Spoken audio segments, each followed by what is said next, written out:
Welcome everyone to the House Committee on Judiciary and Hawaiian Affairs. It is Wednesday, February 4th, 2 p.m. in conference room 325. My name is David Tarnas, chair of the committee. We have Vice Chair Mahina Poipoi here and members Ellie Cochran and also Garner Shimizu. Other members are watching from their office or will be here presently. Thank you to everyone for being here today. We'll try to get through this agenda so you can get back to work and not have to be here in the Capitol because you have plenty of other things to do. So we will endeavor to move through our hearing today thoroughly and expeditiously. Let me just read this to those who haven't been around before in this committee.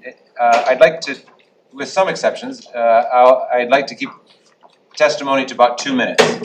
But if you're a Brandon Kimura and you have to describe the whole budget, you get more time. We've recently upgraded the microphone and sound system in this room. So the microphones are there, those two panels in the ceiling that are bright green, that's your microphone. So when you're standing at the rostrum speaking, you can use your outside voice. That way you can project, and there is slight amplification in the room, and it picks up all the sounds that are made in the room, including clicking pens, whispering to your neighbor. All that is picked up, and it goes onto the live stream and onto YouTube. So keep that in mind. Those who are testifying on Zoom, please keep yourself muted and your video off while waiting to testify, and then turn it off again when your testimony is complete. If you have any issues, use your chat function, talk to the best IT staff in the building who's right here in our room helping us out.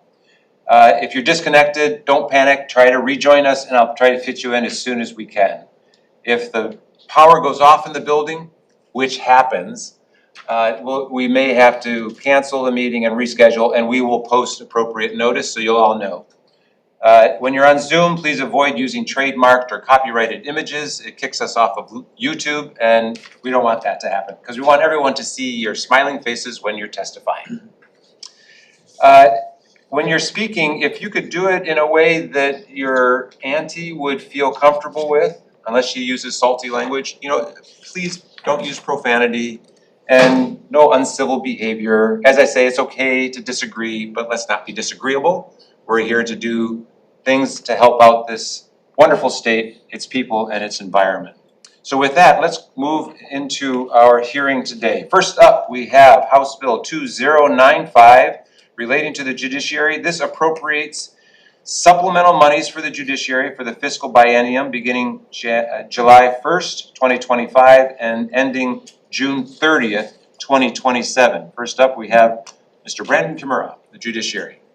Please join us at the rostrum, and the floor is yours.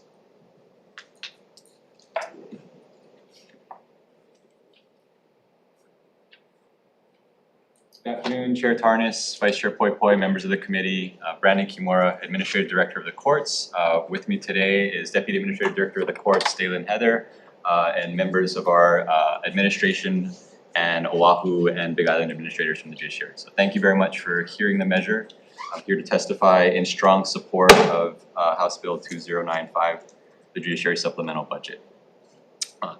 I will describe briefly our budget requests, and I'm certainly going to be happy to be around for questions. Overall, we are seeking supplemental funding in the amount of $6.4 million.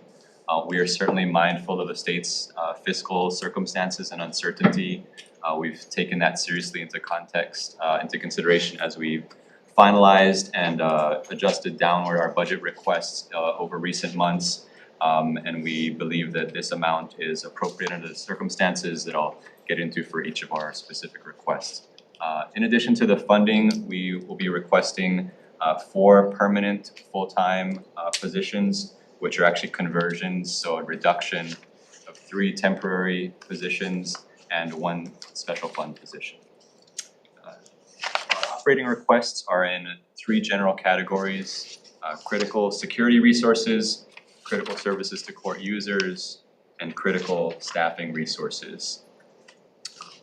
Our first request under the critical security resources, and this accounts for more than half in dollars of our supplemental request, is 3.25 million for supplemental armed private security for judiciary facilities statewide. This would be to secure the perimeters. This is a request for supplemental protective services in addition to the Department of Law Enforcement, which currently staffs our facilities, and we appreciate deeply.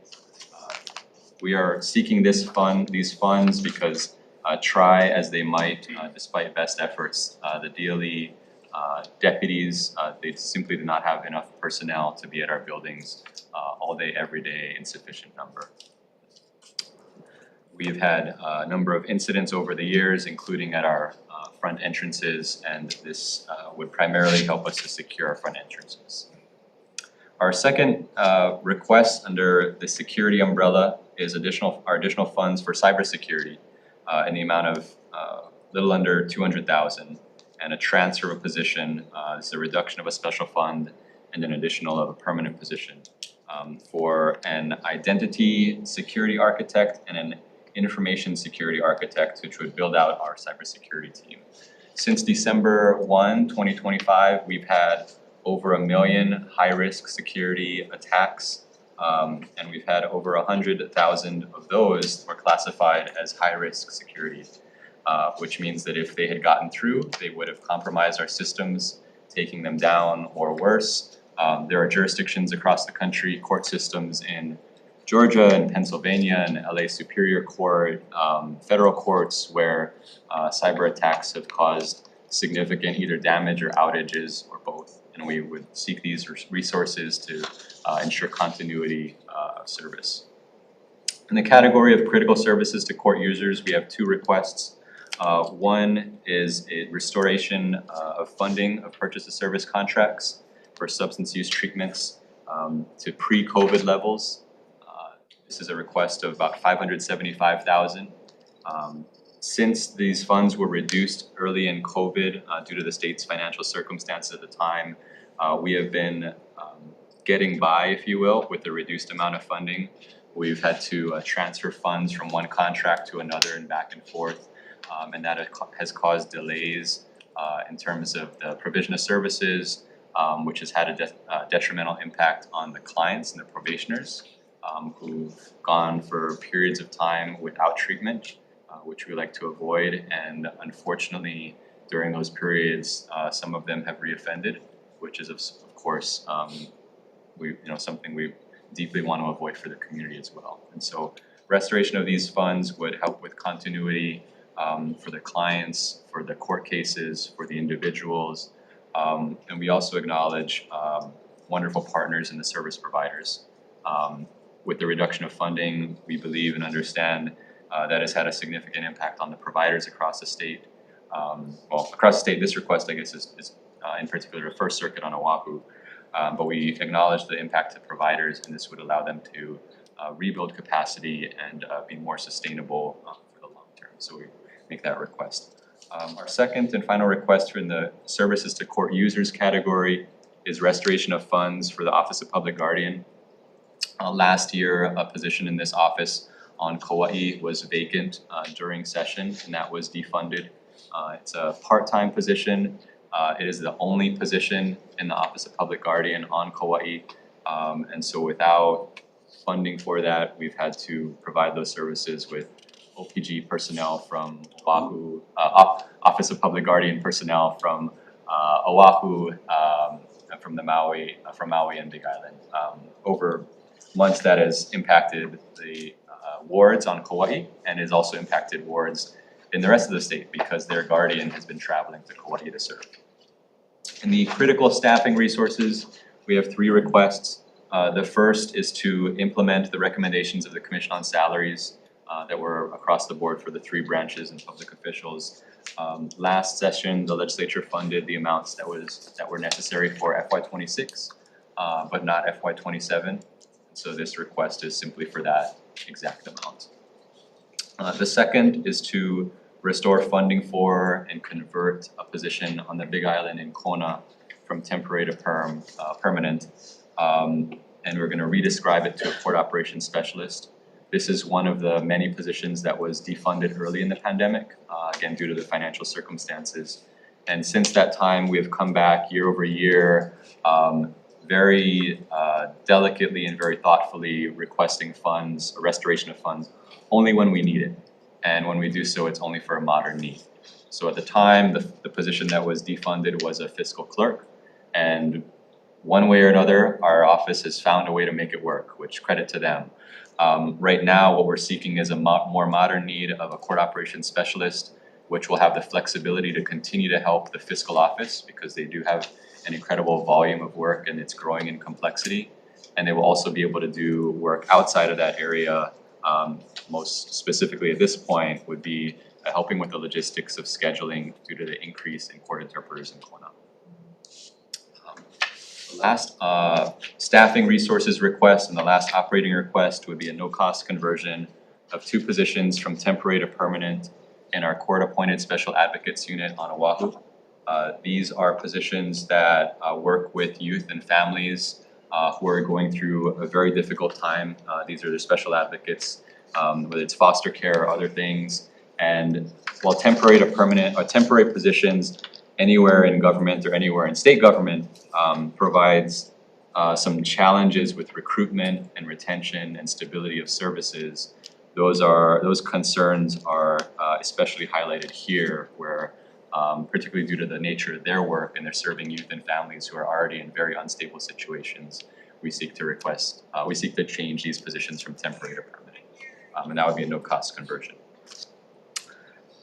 Switching down to our capital improvement project requests, we have 5 for a total of $55.4 million. The first and highest priority request that we have is for construction funds for a new courthouse in South Kohala. We appreciate the legislature's funding of $4 million in design funds last session, and we're now here to request construction funds of $30 million. The courthouse in South Kohala is quaint. It served its purpose. It is deeply outdated and unfortunately not able to keep up with the needs of a modern courthouse. We have significant concerns for security. We have concerns for safety. We have 6 employees who are sitting in very, very close quarters, nearly on top of each other. We have concerns due to the weather and the noise. We can hear helicopters. The rain, which as Chair Tarnas knows is going sideways and without much rain blockage. People who are standing outside waiting to go in because we don't have an entry and foyer get wet quite often. The security needs are, I think, perhaps most concerning. We do not have a cell block. There we have jealousy windows in our courtroom, which were open for a time and now we've closed them. We have jealousy windows in our judges' chambers. The defendants who are in custody share a restroom with members of the public. We have significant safety concerns and appreciate consideration for that. Good afternoon, Representative. Our second and third CIP requests are for $1.2 million each for upgrading and replacement of air conditioning equipment in Hilo and Kauai. These, for now, knock on wood, these pieces of equipment are still working okay, but they're nearing end of life. And based on our experience ordering AC equipment in other parts of the state fiduciary facilities, the lead time is over a year. So it's deeply concerning to us as these reach end of life. And we do not want our facilities to be without that because that would be significant disruption to court services and others. Fourth request is an additional $15 million for upgrading our elevators at Kahumanuhale. This is in downtown or Punch Bowl Street, Honolulu. These elevators also pose safety concerns as dozens of folks have gotten stuck throughout. There are outages frequently, which impacts members of the public who get stuck. It impacts judges, it impacts staff. This is a very busy courthouse. While elevator challenges are, I'm sure, no stranger to folks in this building and other parts of the state, we are especially concerned because the nature of the business that we have in our buildings, people who ride the elevators together may be okay for 30 seconds, if you are on the other side of a case, or if you're a victim or a witness or survivor. But if you get stuck in here and there for an extended period, that can be very, very concerning. If not in actual physical security, it can certainly impact how people feel about their court experience and about how they're engaging with the process. Lastly, on our CIP requests is a request for 8 million in lump sum bond funds. These lump sum bond funds are used to address sort of emergent projects throughout the state. Some examples are we are starting to look at these for planning funds for photovoltaic on Kauai and in Kona and Hilo, actually in response to some comments from fellow House members. And we're also looking at other things for the Children's Justice Center and various things. So thank you very much for the opportunity. I'm available for questions. Thank you very much, Mr. Kimura. Thank you for staying around for questions, and let's finish up the testimony. Next, we have written testimony and support from Partners in Development Foundation. We also have testimony from Parents and Children Together, Ryan Kusumoto. We stand on our written testimony. Could you come up and just give us your highlights? Why do you think it's important enough for you to testify? Sorry, everyone has to get out, but I want people to know who you are. Hello, Chair, Vice Chair, and the members of the committee. I'm Ryan Kusumoto, President and CEO of Parents and Children Together. We stand in support of this bill. We are partners with the judiciary. As the previous speaker just mentioned, we are one of the POS providers who do Purchase of service. Service Yeah, providers. we don't use acronyms in the Apologies. hearing so that we want the public to understand what we're saying here. So thank you for accommodating me. Yeah, we my apologies. We provide services mainly in the domestic violence sector, and some of the mandated services in partnership with the judiciary. And we support their budget. There is line items for increases in particular line items, and we are supportive to be able to do that work in the community. That's great. Thank you very much. Appreciate your good work. And last person who said they wish to testify, Melissa Pavlicek. Aloha, I'm here today on behalf of the True Cost Coalition, and we're testifying in support of this bill as well as another one later in the agenda, but specifically to this one, I want to point out an appropriation of $574,716, which would restore funding for purchase of service contracts in the First Circuit Court and for substance use disorder treatment for adult probationers on Oahu. 30% of the True Cost Coalition members would be affected by this budget line item, and it would restore funding to pre-COVID levels or something like that. But just wanted to underscore that we really appreciate the collaboration with the judiciary and look forward to weighing in later on this agenda. Thank you. Thank you very much. Is there anyone else in person or on Zoom wishing to testify on House Bill 2095? Seeing none, let's go to questions. Members, questions? Representative Shimizu and then Representative Cochran. Question for And Rep. Shimizu, Mr. Kimura. perhaps if you could project your voice. Okay. I got comments they couldn't hear you. Okay, sorry about that. Thank you for your testimony. Very, very well stated. I definitely support judiciary's mission and the need for additional funds. I just wanted to get some additional information just for my benefit and specifically for your CIP, like the chillers, just because I'm kind of annoying that way.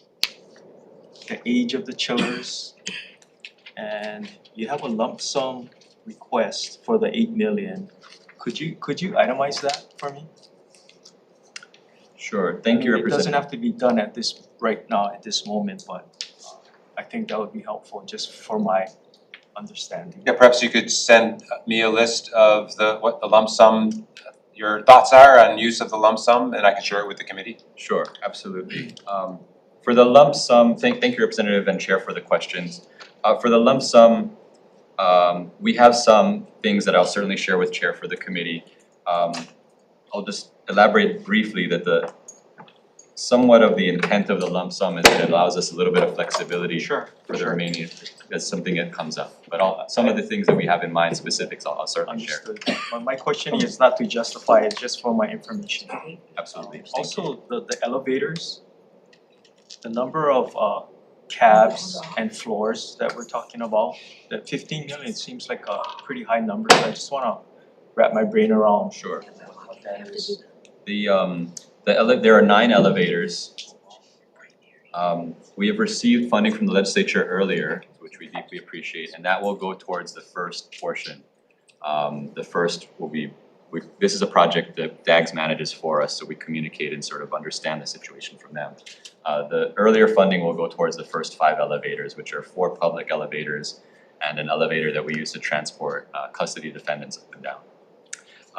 And the funding that we're requesting now are for the remaining 4 elevators, which would be the private elevators for staff and judges and things, so that they don't need to circulate and use the custody elevator or the public elevators when they're buildings. How many floors is that? This is 4 floors, or does it go down to the basement? So 5, so it'd be 5. All 9 go at 5. So just to clarify, the 15 million is for 4 stacks, 5 floors each. Yes. And I was noticing that it's noted design, and I was just thinking, why is there a design when it's just a replacement? That's a good question, thank you, Representative.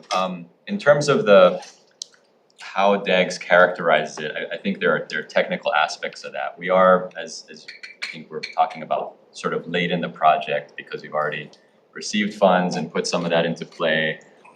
DAGS has a firm sense of where they're headed next. As a non-design professional, I will certainly need to get back to you as to why they use the word design, but I understand the questions, thank you. Thank you. Yeah, if you could just share with me details about the CIP budget. I know Representative Shimizu has a particular interest in the budget and the CIP. So any details you could provide to me, I'll share with the committee, and that would be very helpful as we make our case with the Finance Committee to support your requests. Thank you. That'd be great. If I could, Yes, may I please just go ahead. clarify briefly, you had a question about the age of the chillers? Was that the current age of the 2 chillers? Is that what your question is? Okay, will do. Thank you. So, Thank you, Chair. Thanks. You know, Thanks. while you're at it, can you also provide a breakdown of the POS services? Again, it's just I need to learn more about what's going on, and I appreciate the help. Will do. Thank you. Thank you, Representative. Representative Cochran. Thank you, Chair, and you probably tell me what's not in this measure. But for Mr. Kimura, I noticed, and thank you for the service and the monies that you're asking for, because it's definitely needed. But I noticed every county has CIP, but not Maui County. So if my question is, are we up to par? We don't need any improvements anywhere? Because we're like, right on? Thank you for the question, and that's very kind. We are looking at, for Ho'opili, which is our main courthouse in Maui, it's a years-long initiative, and we're currently continuing to sort of plan internally and with DAGS as to the future of that facility. That facility, similar to Kahumanu Hale and Kawaki'oli Hale and Honolulu, are roughly 40 years old or so, and so we're planning internally and with DAGS as to what next steps are. Okay, very good. Thank you for that. That was a very germane question. Okay, good, I'm glad. Thank you very much, Representative. I appreciate you representing Maui. That's very important. Any other questions on the budget? I do have a question to follow up on the 3.25 million for the armed private guards. Could you briefly describe your conversations with the Department of Law Enforcement? Clearly, in my mind, for example, and I'll talk to Department of Law Enforcement independently, it's more important for the sheriffs to be guarding the courts than it is to be doing traffic enforcement. Have you talked to the Director Lambert about, priorities of deployment, since they are having challenges to recruit and retain officers, just in terms of deploying those that they do have? Are courts, security at courts, identified as a priority, or is it just not getting the personnel that you need? Thank you, Chair, for the question, and I should, thank Director Lambert. He's been a great partner in this. He has an extraordinarily difficult job and position in department circumstances in terms of personnel. He's been a great partner. Our conversations with him about priorities have been focused on what we need in our courts. We've acknowledge that he has other areas of whether it's traffic or fireworks or other things. We have not at all suggested that he take away from those areas and bring to the courts. Okay,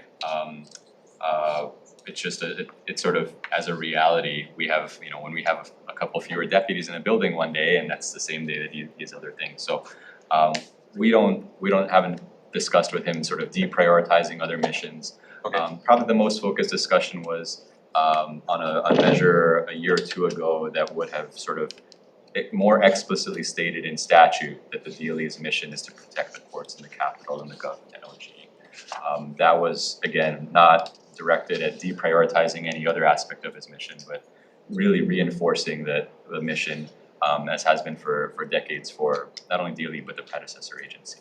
okay. I would like to make sure the judiciary can get the security you need at your courthouses.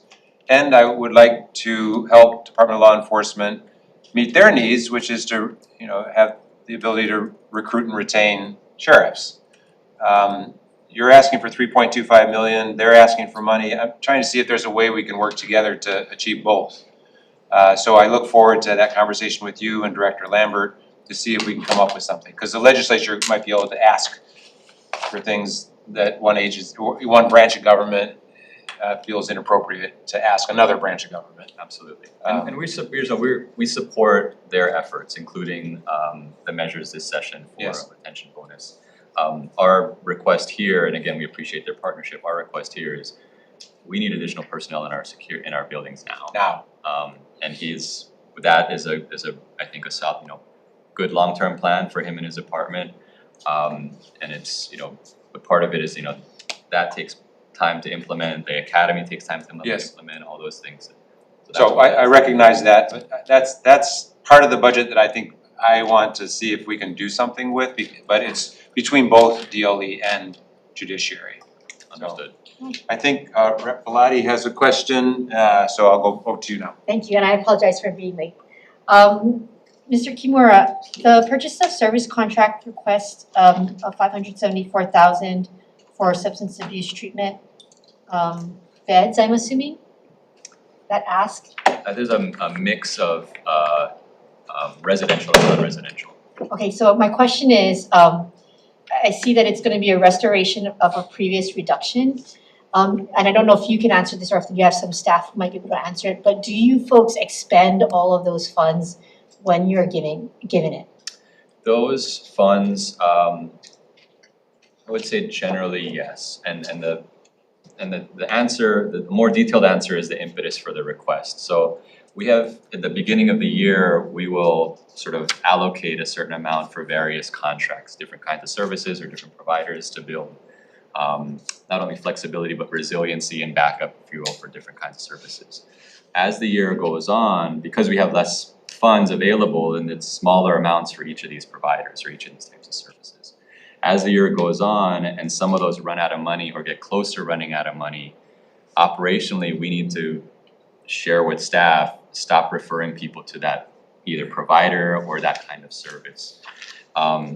We do have flexibility to move funds around, so when there's an underutilized contract that year, then we can shift funds from one to the other, which we acknowledge is not good for the provider. They need to, if they're underutilized now, they're probably not gonna be underutilized next year.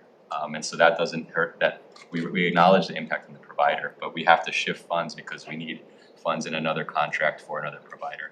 And what often happens is that for the next year, we'll need to shift funds back because again, the provider that was perhaps underutilized is utilized to a higher degree this year. So we're shifting it back, and the shifting leads to a delays, which is the impetus for this. Okay, and then are these programs the things that are in fact where you're moving people under your custody into community-based programs?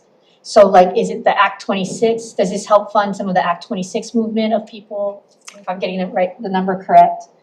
What I wanna make sure is that you folks have the resources for the community-based service programs for the people who are under your custody and care, and that we are moving people into it, because I know that the Department of Health sits on contracts that service some of the same people sometimes when they cross over, and there's a lot of underutilization.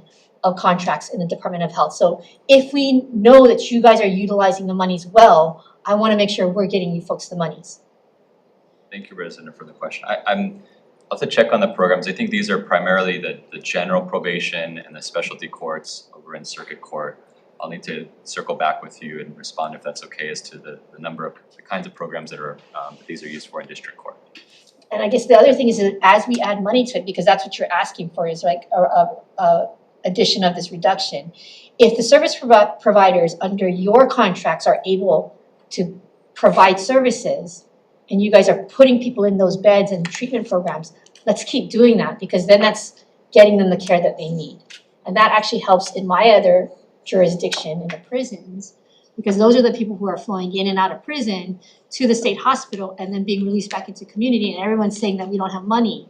But it looks like based on the fact that you guys are using it, you guys have some treatment opportunities, I believe so. okay? So I asked Mr. Kimura to get us a list of the purchase of service providers, and then I can share that with the committee. Okay. So we'd be able to see exactly what's going on. Okay? And thank you for indulging, because I think Sure. we're hearing That's- in our committee, right, that these folks are flowing in and out of the system and not getting the help they need. I will elaborate one point if I may, Please. Chair, is that as we add up the amounts for the providers, at the end of the year, if you will, it's different from living in the moment, because at the end of January, when our folks are sharing, when our fiscal folks are sharing with the probation officers, this contract is running low, you need to start slowing down your referrals. That conversation and that dynamic and the impact on the probationer and the provider is not reflected at the, June 30th, this is the amount expended. So it's having an operational impact regardless of the financial piece. Yeah, so you're reducing your utilization in order to spread that Spread the remaining money balance you have over the remaining time you have. If you could help us understand that Sure, better, then we can better advocate for you. thank you. And that's why I began the answer to your question of mostly, because it's not just reflected in the simple end of year balances. It's the operational. Lawyers never answer things easily, so thank you. Thank you. Thank you. Any other questions, members? Last question, Chair. Okay. Last question. You're talking about the security, lack of security. Does it affect your operations where you have to delay things because you don't have proper security? Yes, we have had closures due to lack of deputy sheriffs. We've closed Waihewa District Court 2 weeks ago for the afternoon. And related to operations and your interest in CIP representative, we've had to delay court hearings when judges get stuck in elevators, so. Yeah, and that's important information to know, so we can advocate saying, hey, if you want the judiciary to do their job, we've gotta provide them the funds. Absolutely. Yeah. Thank you. Okay, thank you, members. Thank you, Chair. Thank you, Mr. Kimura. Thank you to all the testifiers on this first measure. Let's move on to the next measure. House Bill 2094 relating to jury duty. This measure increases the amount each juror or prospective juror is paid for each day of actual attendance at court, and it appropriates funds. First up, we have Haley Cheng with the Office of Public Defender. Welcome, please proceed. Good afternoon, Chair, Vice Chair, and members of the committee. My name is Haley Cheng. I'm the first deputy from the Office of the Public Defender. We have submitted testimony in support of this measure. We also supported this measure last session as well.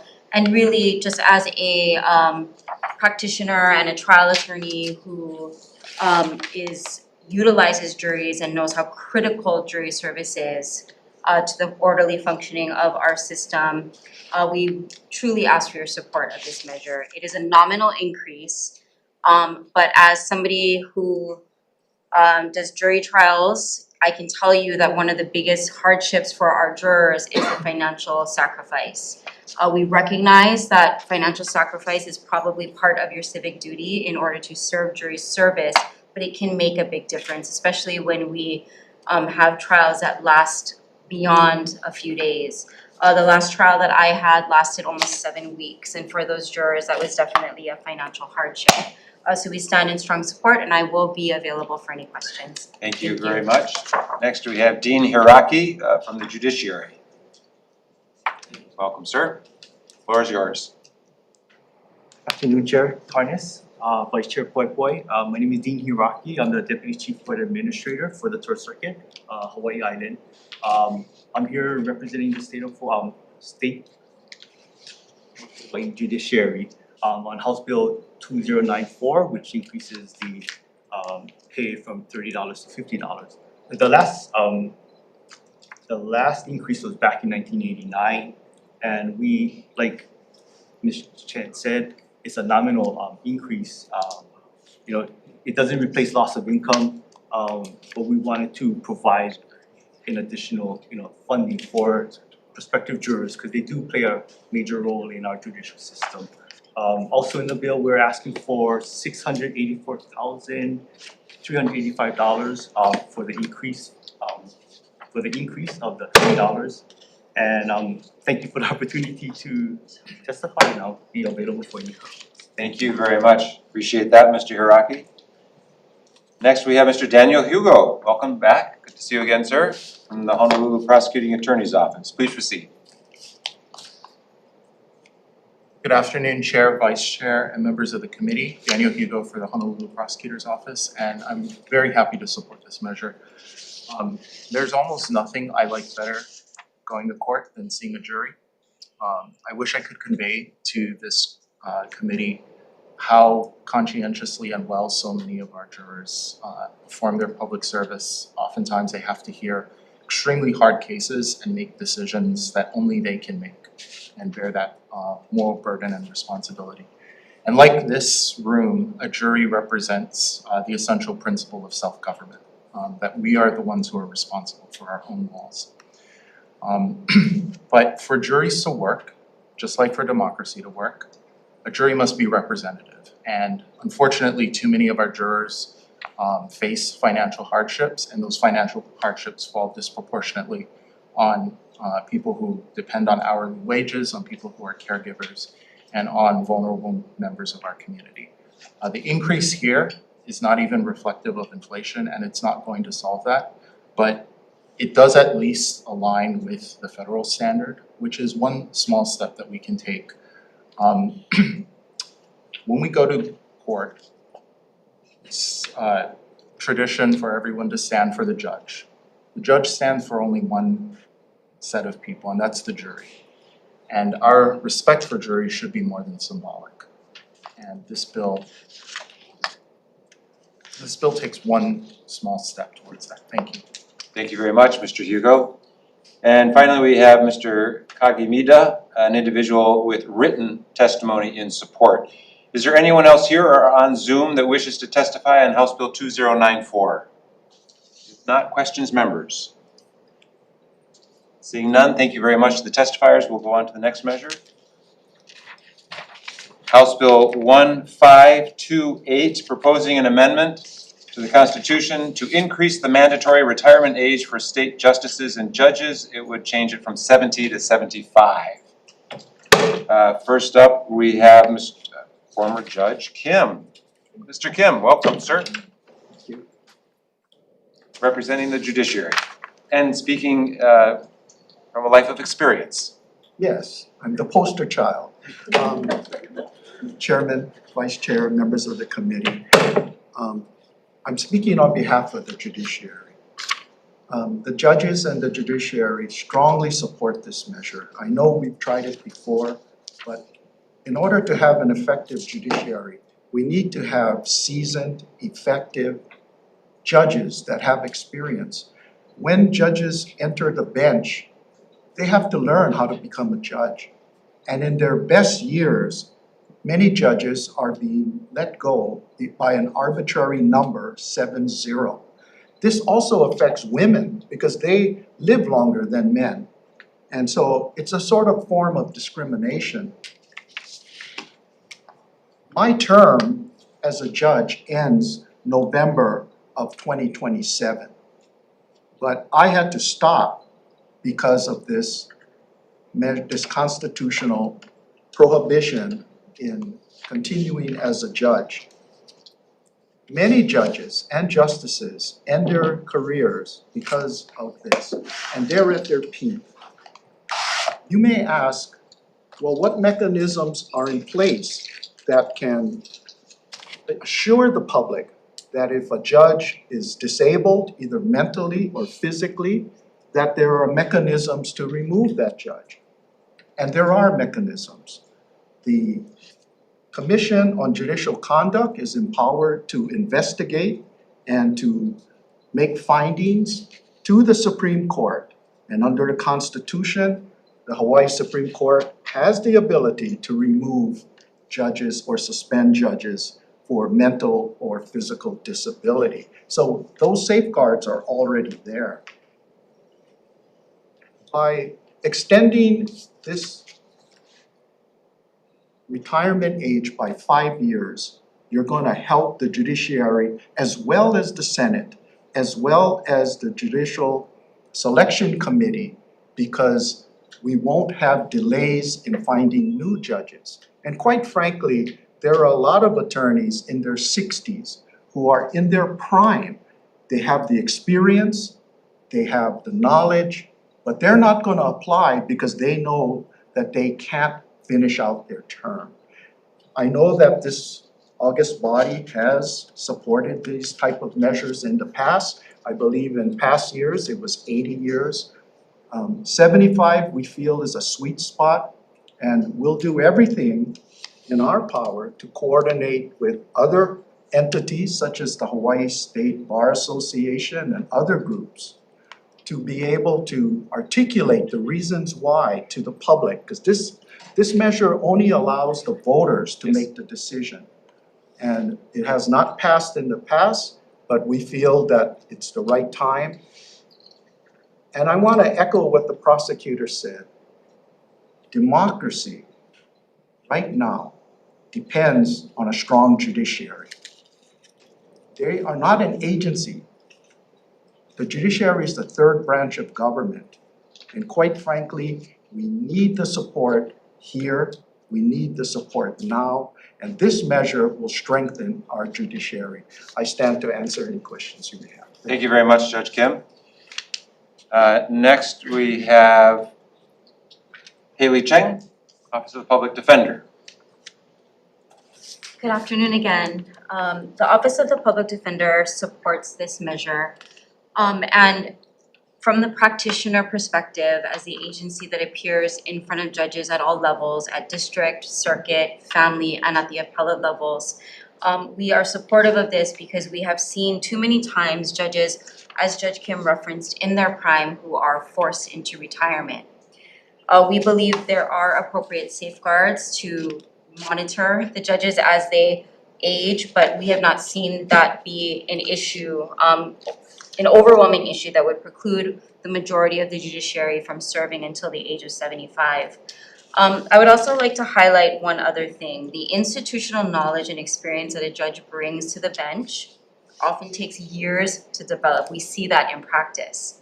And sometimes it takes a longer time for them to really settle in and get used to what they're doing in their role. And it is a shame to see some of them leave way before their time.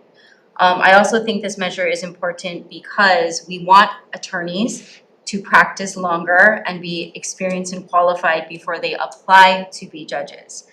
We are now seeing individuals apply younger and younger and younger, and we do believe there's a lot of qualified people. But I think most would agree that experience, bringing your experience to the bench makes you a better jurist. And we also want to leave that pathway open for people to practice longer and not feel like it's a race to get to the bench. So for those reasons, we stand in strong support, and I will be available for questions. Thank you very much. Next, we have United Public Workers, Kamakana Kaimuloa. Testimony and support. Next, we have Kat Brady, Community Alliance on Prisons and support. Ms. Brady, welcome. Please proceed. Aloha. Kat Brady testifying for Community Alliance on Prisons on behalf of 3,654 people who are incarcerated by Hawaii, 799 of whom are serving their sentences in Arizona. We think this is a really, really important issue. Right now, what's happening at the federal government is all about the rule of law. That's sort of being cast aside. So we really want judges who have experience, who understand the rule of law. And I heard at the judiciary hearing that they feel the community doesn't really understand this. So Community Alliance on Prison is gonna do a full court press to educate people, because we think this is really, really important, especially with what's going on at the federal government. So thank you so much. Thank you. Appreciate it very much, Ms. Brady. We've received written testimony with comments from the American Judicature Society, from James, testimony and support from James Lindblad, and testimony and support from Lynn Akatsuka and Carrie Ann Shirota, and testimony in opposition from Cindy Freitas. Is there anyone else here wishing to testify on House Bill 1528?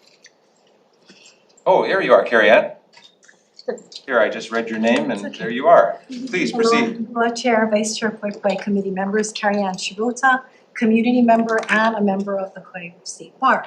I'm here in strong support of this constitutional amendment.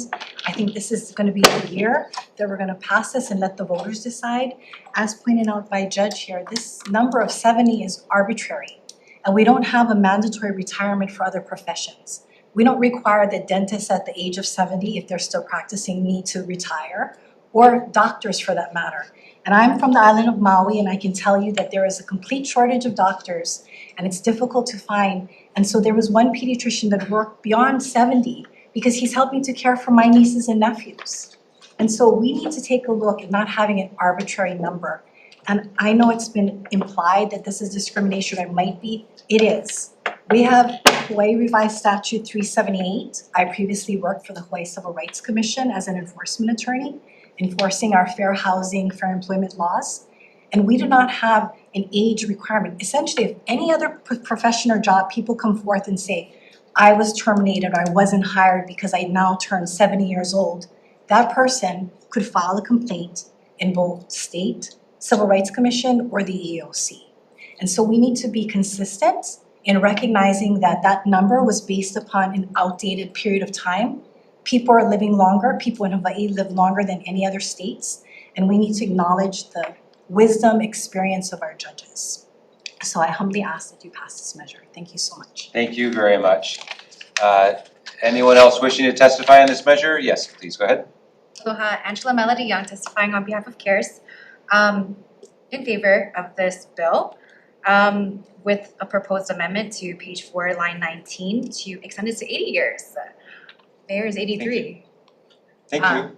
Yes, and so raising the age is a strategy to prevent seasoned judges from being forced off the bench or to avoid shifts in ideologies of the court.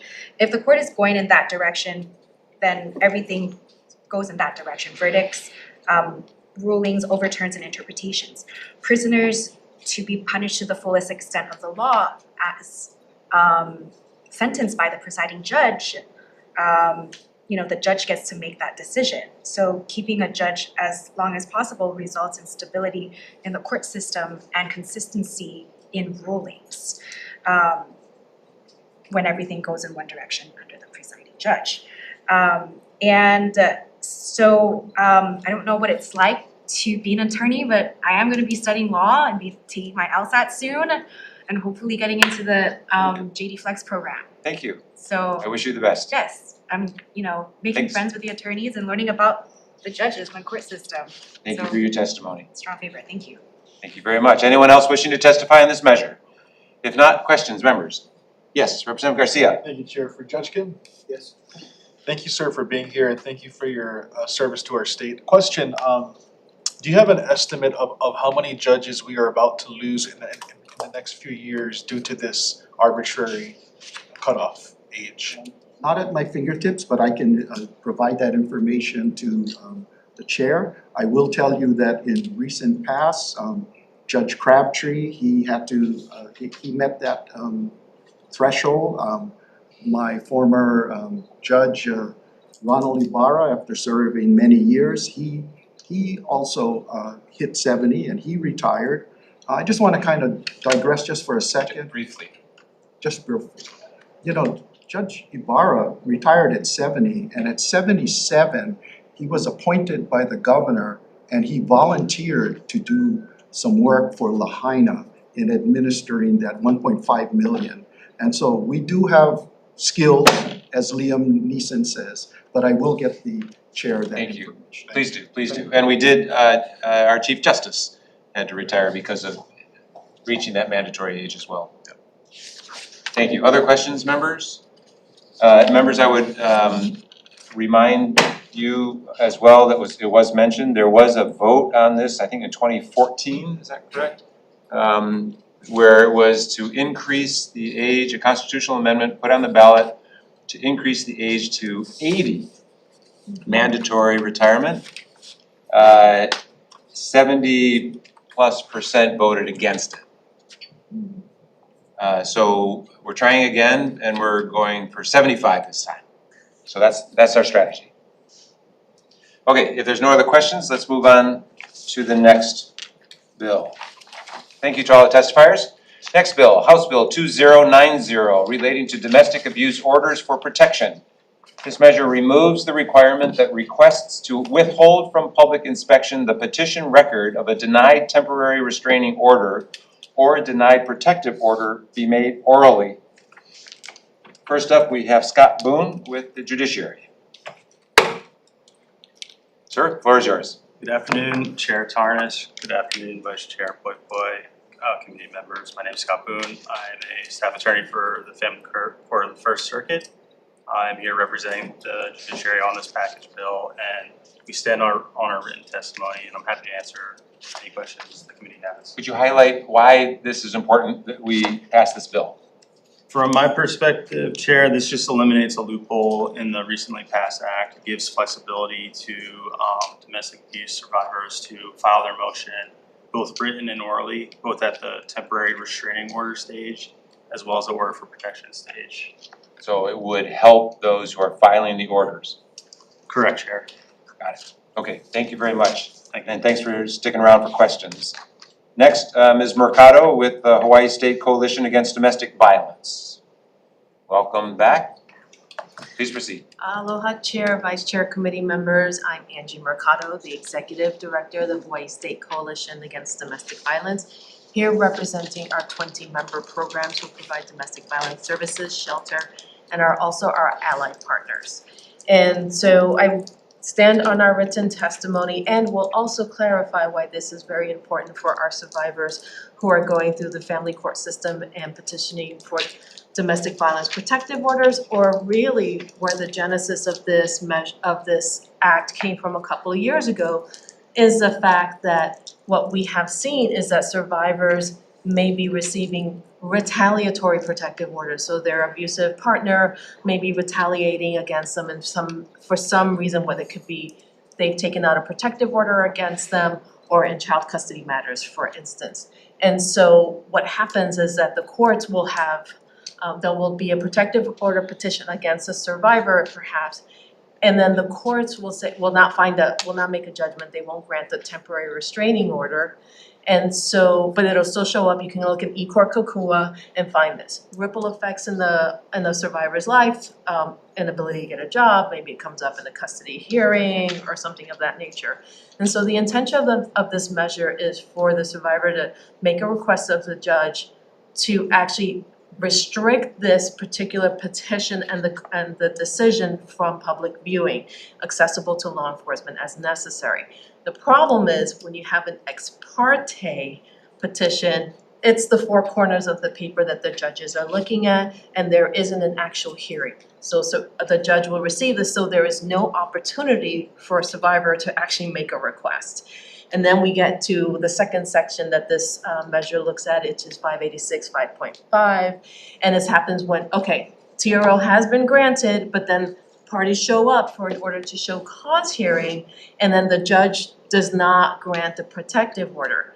In that instance, a survivor could ask that the record be restricted from public view, but if it doesn't happen and the only availability is for that to happen through an oral request, for whatever reason you leave the courtroom, they've moved on to the next case, then you don't have a mechanism by which to go to the courts to request. Technically you have a motion, but the statute does not allow for a written motion to be considered. So that's why we are in support of this measure. just making this available to survivors as it was truly intended a couple of years ago. Very good. Thank you for that explanation.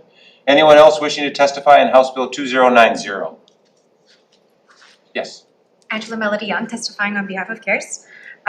So in strong favor of this domestic abuse order protection law, allowing written requests to seal denied TROs or protective orders in Hawaii Family Court protects individuals from unwarranted long-term public exposure of sensitive personal details contained in unsuccessful and often ex parte one-sided petitions. The procedural change specifically protects individuals and their privacy. Thank you. To improve the lives of all the citizens that have to go through the family court process, I think this would be very helpful. Thank you. Thank you very much. And for those who are giving testimony orally and you didn't tell us you were doing it, if you could make sure you give your name to Kamana over here on our vice chair staff so that we can have that information for the record. Thank you. Anyone else wishing to testify on House Bill 2090? If not, questions, members? Seeing none, thank you very much. Let's move on to the next measure, House Bill 2088. Relating to adoptions, this measure adds the requirement that a written consent to adoption be notarized. First up, we have Department of Human Services.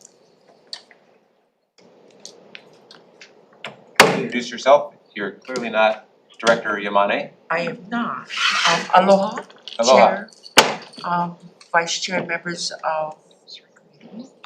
I am Eladine Olival. I am here representing the Department of Human Services. We stand on our testimony in support and will be available for any questions. Could you just briefly describe why you think this bill is important? I think it helps to confirm the intent of the parent by them indicating under notary that they are in agreement with the proceedings, the adoption. Okay. All right, thank you very much. Appreciate you being here. Thank you. Pleasure to meet you. Mr. Boone, the Judiciary. If you could explain why this is a good bill. Afternoon, Chair, Vice Chair, committee members again, Scott Boone, Staff Attorney, representing Judiciary on this package bill. In a nutshell, this just eliminates a potential concern. I haven't observed this concern in actual cases, but we feel that it's a good preventative measure to require that individuals who are providing their consent to an adoption actually have that written consent notarized. Otherwise, we stand on our written testimony. Happy to answer any questions on this bill. Okay, thank you very much. You specifically say by adding the requirement that written consents to adoption be notarized, it will help to prevent the possibility of fraudulent consents. So I think that was just an important sentence that others, I just want to make sure they saw that in your testimony. Thank you, Chair, for that clarification. Yeah, thank you. No, it's your words. I just appreciate that everyone could benefit from hearing it. Thank you. Thank you very much. Anyone else wishing to testify on House Bill 2088? Please go ahead. Angela Melody Young, testifying on behalf of CARES. In strong favor of the Uniform Probate Code and the sealing of the medical records to enhance privacy policies. With this policy, it can help to modernize, simplify, and standardize complex state laws governing wills, trusts, and estate administration. And it streamlines the process. This is about getting adoption consent notarized. Oh, this is not the one. Okay, Yeah. thank you. Anyone else wishing to testify on House Bill 2088? If not, questions, members? Seeing none, we will move on to the next measure. Thank you very much to the testifiers. Next measure, House Bill 2097. And this is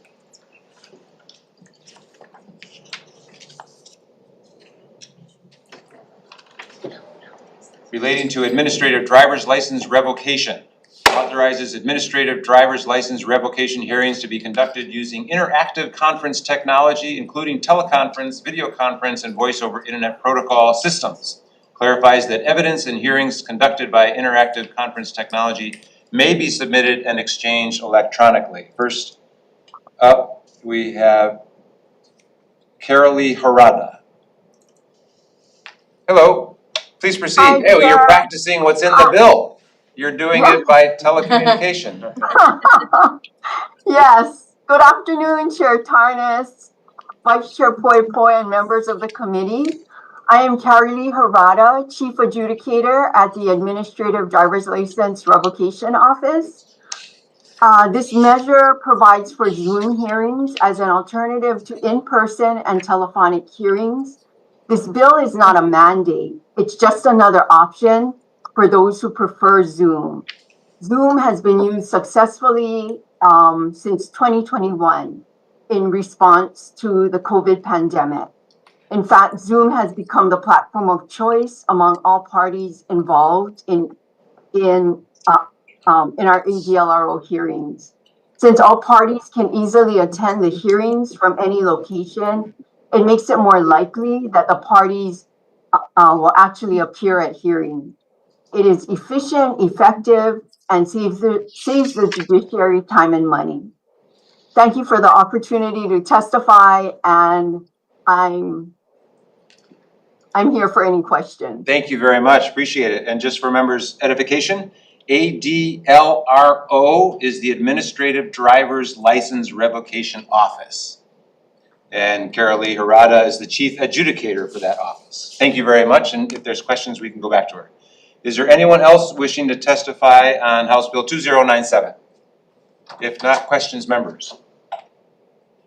I think we're all very comfortable with using Zoom, so it's a good idea. Thank you very much. We'll move on to the next measure. House Bill 2093 relating to the Uniform Probate Code. This measure provides for the temporary sealing of certain medical records and professional evaluations filed in guardianship and conservatorship proceedings pending a judicial determination on the need for continued sealing. First up, we have the judiciary, Mr. Eric Young.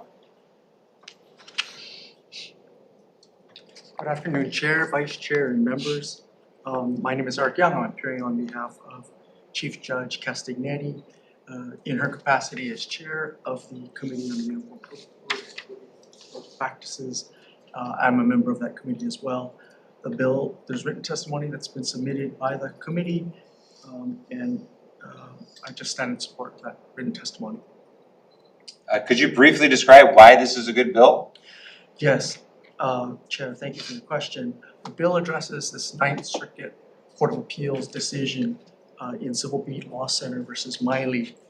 The gist of that case was that there's a Hawaii Court Records rule that categorically seals medical records and health records, and the Ninth Circuit found that that's unconstitutionally overbroad in the First Amendment.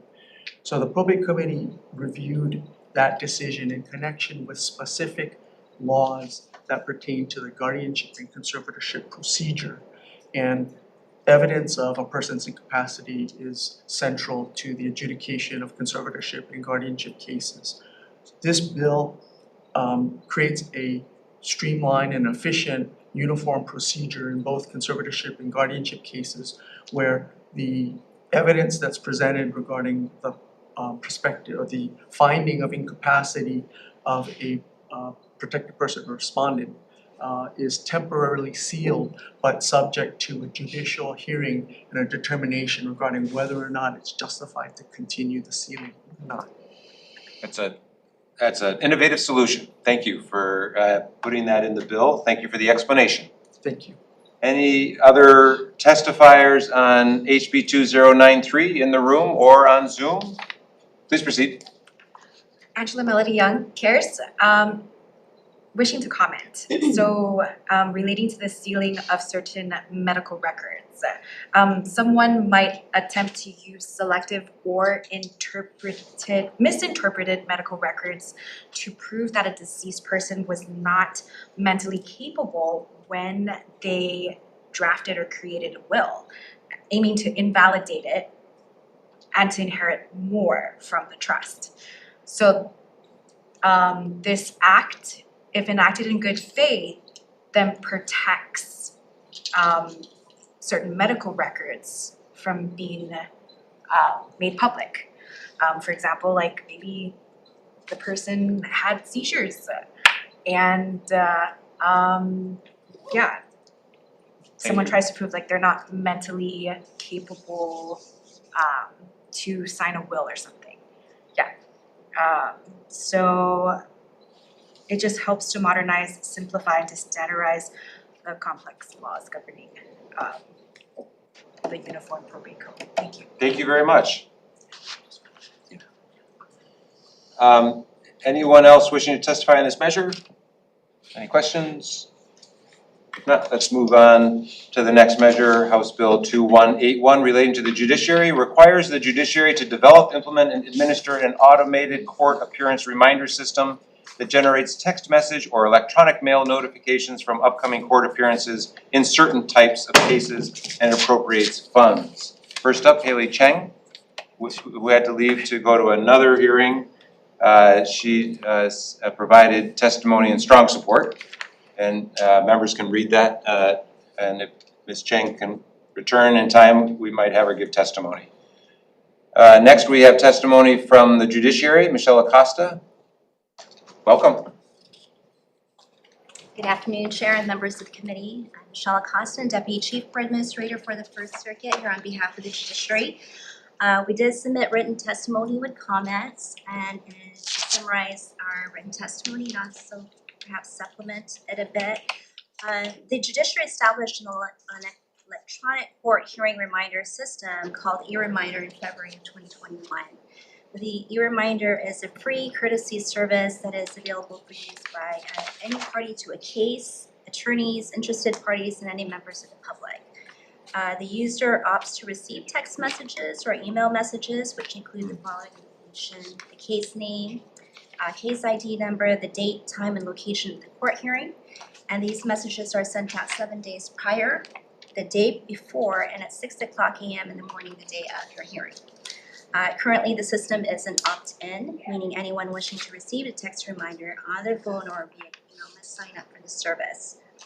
Since 2021, over 70,000 text reminders have been sent, and many more in addition via email. The most critical part of an e-reminder system is ensuring that the cell number and email addresses are valid. Part 2 of this measure requires that the arresting officer obtain cell phone numbers and record that in the citation and or the arresting record. The vast amount of traffic and criminal citations are used by hand by law enforcement officers, meaning these are all handwritten. The citations are manually reviewed and entered into the judiciary case management system by court staff.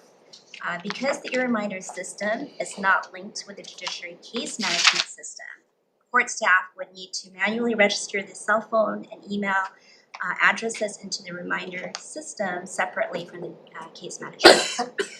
This measure requires that e-reminders be used for all traffic, criminal cases, and district, family, and circuit court matters. In 2025 alone, there were over 400,000 court hearings across all these case types.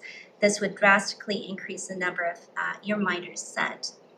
The judiciary appreciates and shares the intent of this bill to encourage people to appear in court and resolve their issues. However, we would need sufficient time to assess and carefully plan for the system to be enhanced and meet the intent of this bill. And so therefore, we're asking that the effective date be delayed so that we can plan more carefully and thoughtfully for this. I'm available for any questions. Thank you very much. Next, we have Community Alliance on Prisons. Ms. Kat Brady testifying in support. Next, we have Liesl Pettis from the R Street Institute testifying in support via Zoom. Ms. Pettis, are you there? I am here. Yes, please proceed. Chair Tarnas, Vice Chair Poi Poi, and members of the committee, thank you for the opportunity to testify. My name is Liesl Pettis, and I'm the Policy Director for Criminal Justice and Civil Liberties at the R Street Institute, a nonprofit, nonpartisan public policy research organization. I'm here today in support of House Bill 2181, which would move Hawaii's court reminder system from opt-in to opt-out, as just explained.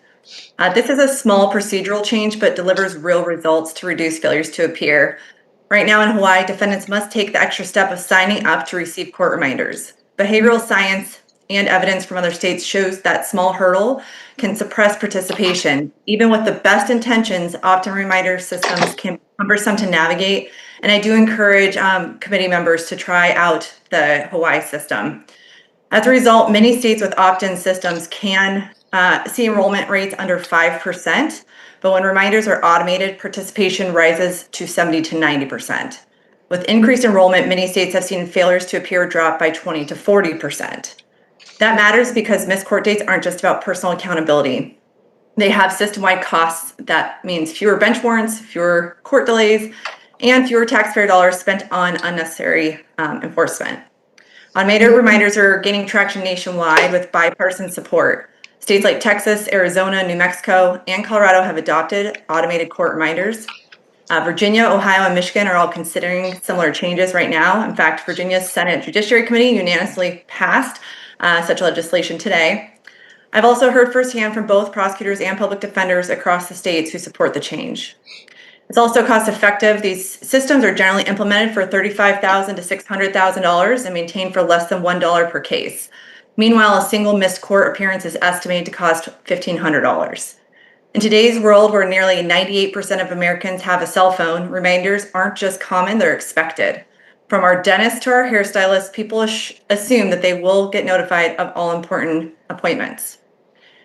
House Bill 2181 is a low-cost, high-impact opportunity to bring Hawaii's pretrial process in line with modern best practices, supporting court appearances, reducing unnecessary costs, and promoting fairness without compromising public safety. I urge the committee to support this bill, and I'm happy to answer any questions. Thank you very much for your testimony, and we may come back to you with questions. So thank you for standing by. Next, we have testimony from Pikachu Billionaire on Zoom. Please proceed, Mr. Billionaire. Aloha, David Tarnas, all the rest. I'll keep it short and sweet. I approve this. I like it. I'll let you guys work all the details and amendments. I won't waste any of your guys' time. Thanks for hosting us. Aloha. Love you guys. Thank you. Next, we have Lorene Godfrey testifying in support in writing. Terry Yoshinaga submitted written testimony in support, and Carrie Ann Shirota is also testifying in support, but she's at another hearing. Is there anyone else wishing to testify in HB 2181? Yes, please.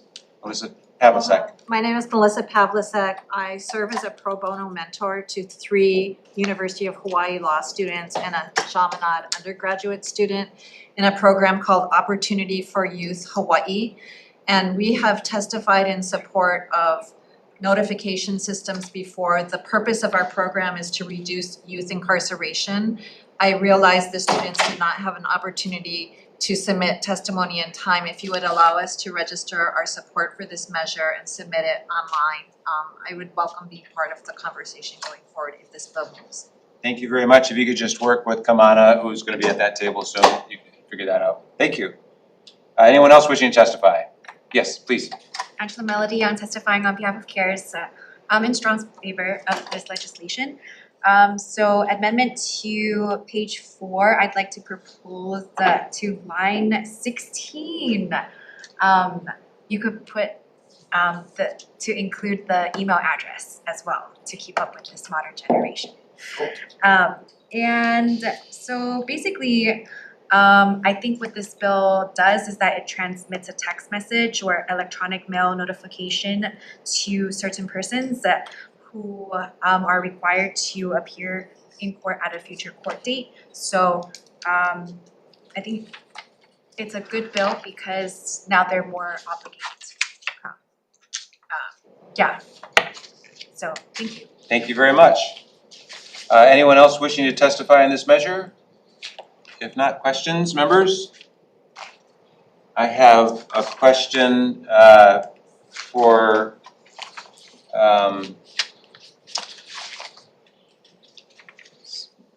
Ms. Pettis. I wondered if you could talk about, I mean, you're an expert in this area and you've written something on it. Could you briefly tell us how we could learn more about this issue and the report that you released. If you could just briefly tell us about that. Sure. So I will say that there's a couple agencies that have pretty in-depth research, including random controlled trial studies as well as before and after studies for states that have implemented, and that would be through Pew as well as Ideas 42. Our research has also compiled a lot of that data to make it in a little bit more digestible format for people to read through, both on failures to appear as well as automated court reminders, and I'm happy to share those with the committee after this. Thank you. And members, you could look at her testimony, www.ourstreet.org is their site. Anyone who attended the National Conference of State Legislatures may have interacted with this organization. I find them very well educated and I can learn a lot from them. Then I would urge you to take advantage of that as well. Thank you, Ms. Pettis. I had a question for the judiciary. If I look at your testimony and I'm trying to understand, out of 400,000 cases, 400,000 court hearings, there's 70,000 text messages sent, and this is over a 5-year period. That's a very low uptake. It's, it's like 3.5%. And it seems like this other approach, you would get a lot more people and you would need more resources, but I think you recognize it's a useful thing. But am I doing my math correct? Is it only like 3.5%? So I went to law school and math was not my big thing, so I apologize, I'm not gonna be No, able but to do any okay, so better, it's but- 70,000 Right. text messages sent, 400,000 court hearings from 2020 to 2025. So it just seems like it's a very low utilization rate. It's, if the math states so, it is an opt-in, so we're happy to look at what it would make it more useful for people, for a broader segment of the population. I think what as I stated, is the crux of it is how do we get the valid text, cell phone numbers, how do we get the valid email numbers? So it'd be interesting to know how the other jurisdictions, maybe they're registering people that are those, what's the rate of the validity of the contact information that's being gathered. Appreciate that. And I am I'm going to recommend to the committee that we do try to move this forward, because I'd like to get more details and drill down into this a little more about, so it would be great to have you go back and try to really figure out how much it would cost to implement this. Sure. And how much time would you need. I'll make a suggestion in my recommendation to the committee, but perhaps we all need to do homework on this. And I would look to Ms. Pettis and her work and other suggested best practices, so we can all learn together and see if we can implement this here, because it sure would be nice if we had more people show up at their court hearings. And I know we all agree about that. Yes. Yeah, so, very good. Well, thank you very much. Thank you. Yes, please go ahead. Ms. Acosta. Yes. Ms. Cochran. Thank you. And so, yeah, I'm supportive of this bill. Obviously, cost and how does this work. First off, with the e-notifications, has your no-shows improved, just overall? I don't have our failure to appear rates with me, and I can share that to see if there has been an improvement. And certainly I can provide that information. But if I could just add one more thing, as in terms of encouraging more use of the system, we have included the QR code for the e-reminder system in the 2026 citations for traffic, parking infractions and criminals. So that's a step that we're trying to take in terms of it is an opt-in, but we're trying to make it more visible on there. And it's right next to the information on how to appear via Zoom for court hearings. So I think it somewhat meets some of the intent of the bill, but we understand that we certainly can look for ways to enhance the system. I have a follow-up Yes. here, if you don't mind. I think it was in Ms. Brady's comments that 90%, oh wait, Ms. Costa, wait, I have a follow-up, sorry. 90% of the people weren't even aware of such a program. So perhaps, and then I think, I just wanna follow up in your testimony, the challenge, I guess, because other states use citations. What is the information that law enforcement put into their tickets and citations to the person, and then that transcribes into the court system?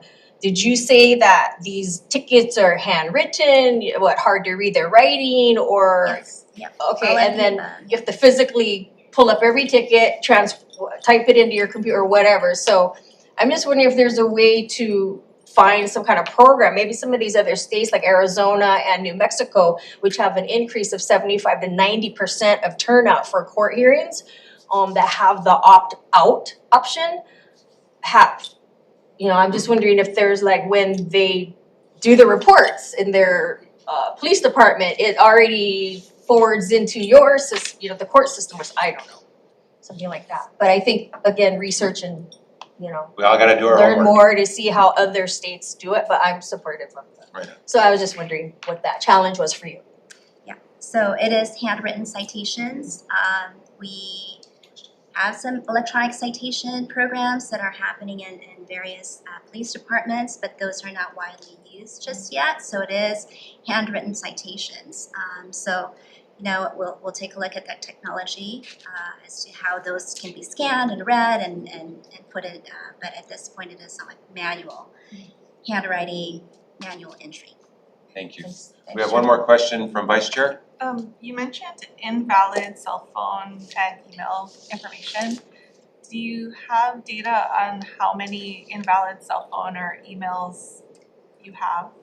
We can pull that report. We do use the third-party vendor to send out the text messages, so we can, I believe, get a report to see how many of those are not valid. But it is an opt-in, so presumably people who are opting in are inputting correct cell phone numbers.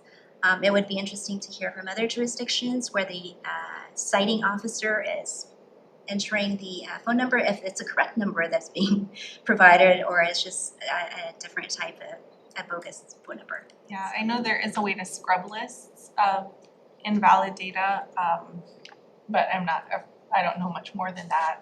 I was just trying to make the connection between the invalid numbers and emails and what kind of exponential vendor costs that could potentially result in. But thank you. Thank you. Chair, I have one follow-up Yes. from Ms. Acosta. So Yes. Currently, people that actually show up for their first court hearing or whatever, at that point, does anybody in this court system ask them physically with them face to face, what is your contact? Are you open to e-notifications from here on out? The e-citation, we have posters throughout our courthouses, we have flyers. I am not a judge, so I'm not sure what happens in each and every one of our courthouses, but it is, made available as a service to folks, so. But sorry, Chair, I think my line of questioning was to get their accurate information directly right then and there. Obviously, the person has to show up for court, so the e-notification doesn't work, and to get their correct, accurate information if they didn't show up. But, so that was kind of my line of questioning. At that point, you can literally speak to that person, say, what is your contact? From here, we'll start sending you, or if you so choose, unless this bill passes. Right. I don't know what currently occurs. Okay. Whether we're actively collecting that, but we are making the service as something that this would help you. I remember coming to court. So I can check on that. That is something that, would help with that, and so we'll take it back. Thank you. Thank you. Thanks very much. Thanks, members. Let's move on to the next measure. Thank you to all the testifiers. Move on to the last measure on our agenda, House Bill 2369, relating to purchase of service contracts by the judiciary beginning January 1st, 2027. It requires contracts for services awarded to community-based organizations by the judiciary in support of fulfilling its statutory mandate to individuals, families, and communities in the state to include certain protections against inflation. It appropriates funds to the judiciary to increase the contract price in existing contracts for certain services provided by community-based organizations in support of fulfilling its statutory mandate to individuals, families, and communities in the state. First up, we have Mr. Brandon Kimura of the Judiciary.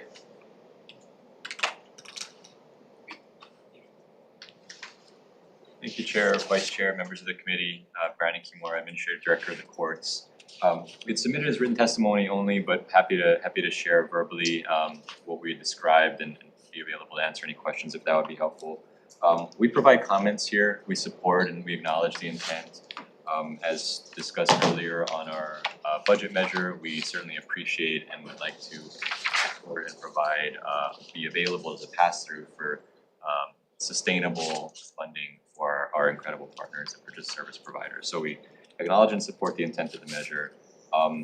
However, we are unable to commit to funding the contracts as the measure describes with essentially an automatic increase year over year without a corresponding automatic increase in our judiciary appropriation. So that is where we raise a concern. We do appreciate that the measure as written includes an appropriation amount for the current fiscal year, and in that amount, we are certainly supportive and happy to pass that through to the providers.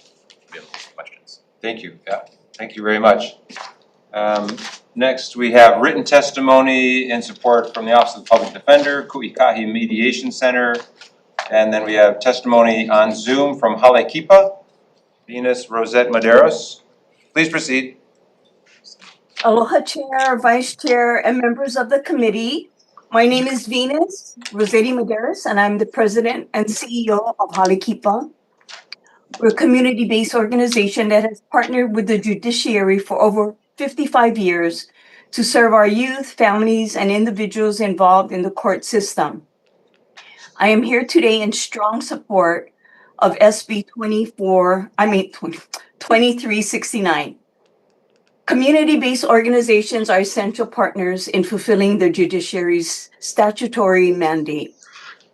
We provide the services that courts rely on every day: intervention, treatment, supervision, family support, and stabilization services that help people comply with court orders, reduce the recidivism, and move towards healing accountability. However, the cost of providing these services in Hawaii has increased significantly, while many judiciary purchase of service contracts have remained flat for years. Inflation has driven up labor costs, insurance, rent, utilities, and transportation. These are unavoidable costs, and when contracts do not adjust, organizations are forced to absorb them. This creates serious consequences: staff turnover, difficulty retaining qualified professionals, and a strain on programs that courts depend on to function effectively. When community-based organizations are destabilized, the impact is felt across the justice system. Our delays in services, fewer options for the courts, and increased challenges for families and individuals seeking support. HB 2369 is a necessary and responsible solution by requiring these inflation protections in future contracts and increasing funding for existing contracts. This bill strengthens the judiciary's ability to deliver consistent, high quality, and timely services. Simply put, justice does not happen in isolation. It depends on stable partnerships and sustainable funding.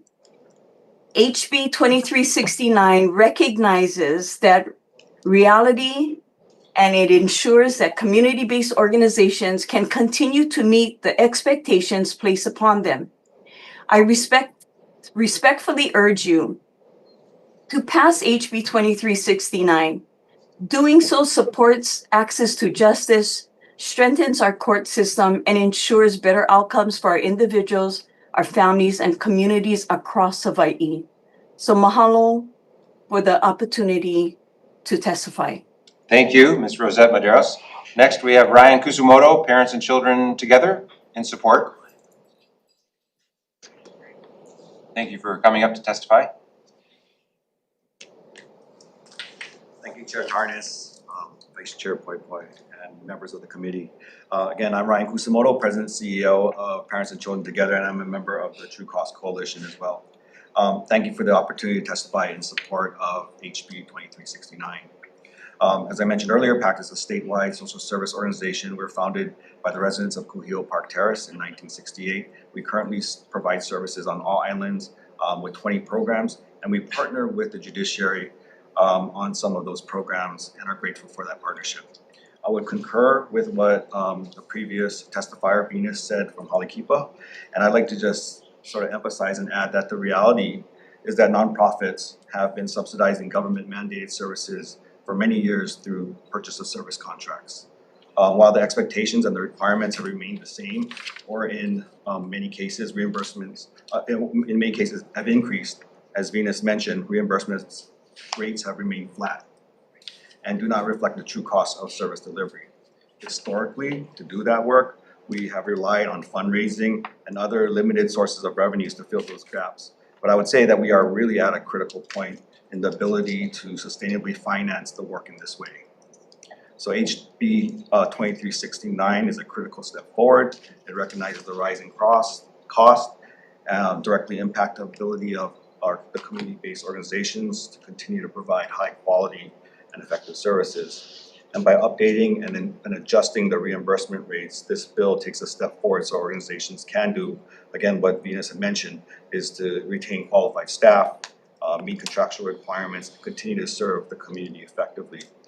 The alternative would be for nonprofits to give up this work and force the state to take on this burden at a higher cost. And so thank you for your consideration in hearing this bill, and I respectfully urge you to support it. Thank you, Mr. Kusumoto. Thank you for your good work. Next, Amanda Plump, Child and Family Service in support via Zoom. Not present. Next, Melissa Pavlicek, True Cost Coalition in support. Please proceed. Aloha, Melissa Pavlicek on behalf of the True Cost Coalition. You've heard from some of our members. We have 70 community-based organizations and individuals doing the work of government. And so I would just summarize my testimony by saying this is our #1 priority and draw your attention to a small chart on the back or at the end of our testimony, which shows some of the costs that we're facing. Thank you very much. Very serious matter. Thank you very much, Ms. Pavlicek. And Angie Mercado, Hawaii State Coalition Against Domestic Violence. Please proceed. Aloha, Chair Tarnas, Vice Chair Poi Poi, committee members. I'm Angie Mercado with the Hawaii State Coalition Against Domestic Violence. And you have actually heard from some of our member programs. And we are also part of the True Cost Coalition. And I'm standing here in strong support of this measure. We know that what the judiciary contracts are asking our member programs to do is enact many of the safety measures that our community actually wants and sees, especially when it comes to court orders. Several of our programs actually provide domestic violence intervention services that come through the judiciary.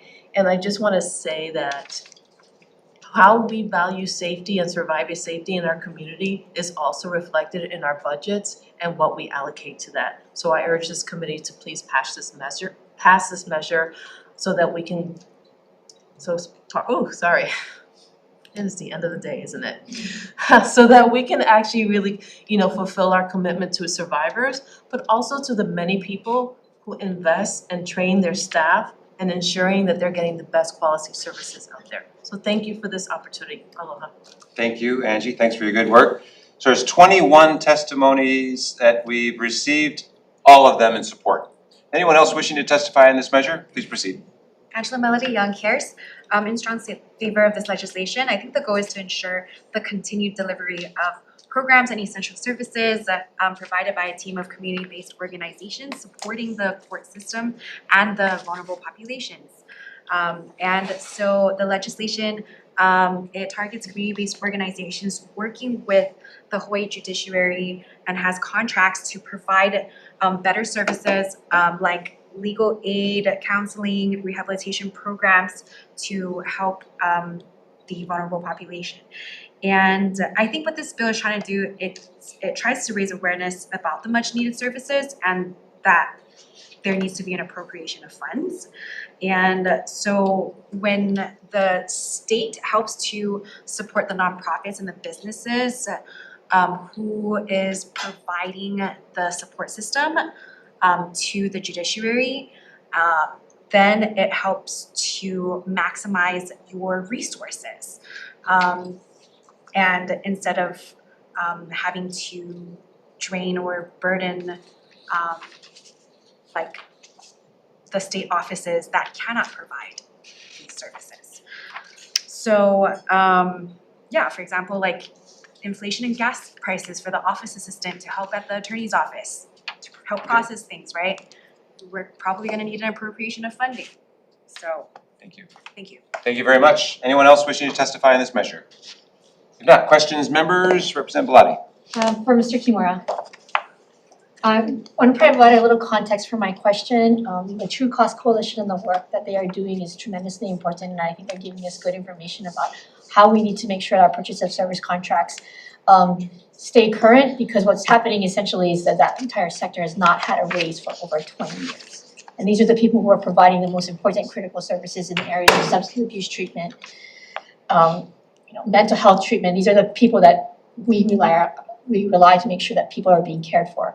I understand that in 2023, the legislature gave the judiciary and I believe the Department of Health and Department of Human Services money to contract and determine cost of living adjustments for purchase of service providers to the judiciary, Department of Health, and Department of Human Services. What was the outcome of that study? Because you should have and be able to provide to us details about what is the cost of living adjustments we could expect for this budget cycle. Thank you, Representative, for the question. So that measure or the funding, or throughout that session, as you certainly recall and others recall, the legislature was going back and forth between, actually it was mostly focused on the amount. And initially it was 5% and then 20% and then back to 10. And in conference committee, I believe they shifted it so that ultimately the result was, as you shared, $333,000 for the judiciary, the same amount for DHS, the same amount for DOH, for an actuarial study to assess the cost of living for purchase of service contracts. We immediately put out an RFP for that. No one bid. We broadened it and put out again, and again, no one bid. So unfortunately, we had to lapse the money back, and because of the language of the measure, because it was for an actuarial study, it wasn't for services, we had lapsed the money back to the general fund. So we do not have anything to share in terms of an assessment of the magnitude, and what's more hurtful, I think, to us is that we don't have any services to have offered with those funds either. Can I follow up? Sure, one more. So the $330,000 was A funds. I just want to remind again the context. One of the reasons why I was so upset that session, and that was the one session where I did vote against the budget, was because of some of this kinds of things where we were not funding. So my question is, who were you looking to do the actuarial studies to be able to give us the information about what the cost of living adjustments would be? Was it someone that you were searching for in the community here?